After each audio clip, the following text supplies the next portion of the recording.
One. Ladies and gentlemen, may I have your attention? Hey everybody, sorry I can't be there today. Today is Monday, May 1st, and I have the following expectations for you guys in class today. Number one, you will be respectful to Mr. Blackford. He is a very good friend of mine. He's also one of the best drummers and music makers I've ever met. So, for those of you guys that are interested in music, he's definitely a great person to talk to about that. Number two, you will follow all of our classroom policies. Number three, you will not ask for a hall pass. Number four, you will read and work quietly so that others may focus. This class period should not be spent Snapchatting, going live, or playing text pool. You have work to do. Today's goal is that you will complete the prompt outline practice and write the introduction for one of the prompts. Okay, on Monday, May 8th, you will be taking your on-demand writing test and your advisory. This test will be 20% of your final exam grade, plus I will replace your lowest test grade over the argument writing skills with the higher of your on-demand scores. This is a big bless, so I need y'all to take it seriously.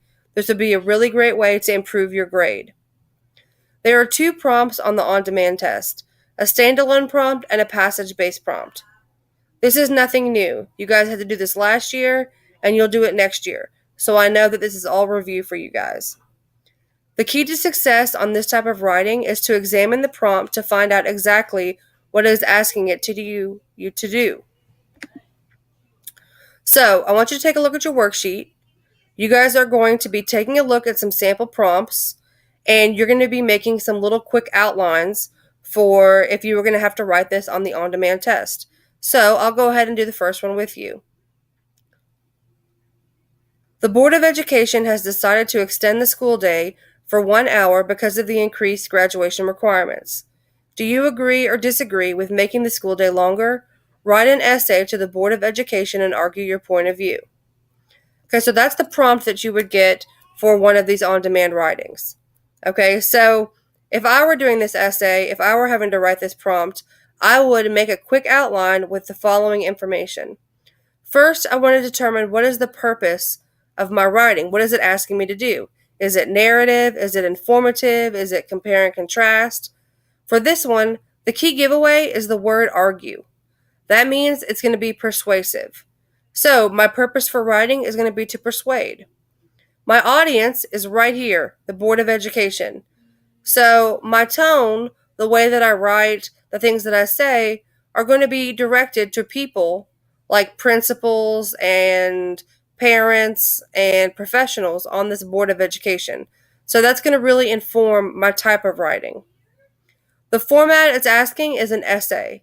So I'm going to want to structure it just like I would any other essay that I've written. The topic is extending the school day for 1 hour due to increased graduation requirements. That is what the topic of this whole essay should be about. So here's my claim. This is going to be my argument where I state what I believe and why. I'm going to go with that I'm against this policy. So here's my claim.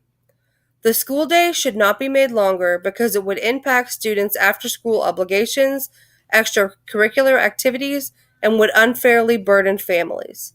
So, my argument is going to be all about how students have a lot of things they have to do after school, like jobs, sports, take care of family members, and it would put extra burden on families to have to come up with alternative childcare or figure out if somebody else needs to pick the students up, or it would kind of shift everyone's day around. So I think that this would be unfair to families just because the school board wants to have extra graduation requirements. Okay, so there's my whole argument based on this prompt. Now, one of the key pieces, the absolute key to success for the on-demand writing is that you include a counterclaim in your argumentative pieces. This is something that we worked on a lot this year, so I know you guys are going to knock this out the park. So I would go ahead and come up with a counterclaim for this. So what are people on the other side of this argument going to say? So if I'm against the school day being longer, I would need to make a counterclaim based on those who do want to make it longer, what they would say. So my counterclaim would look something like this.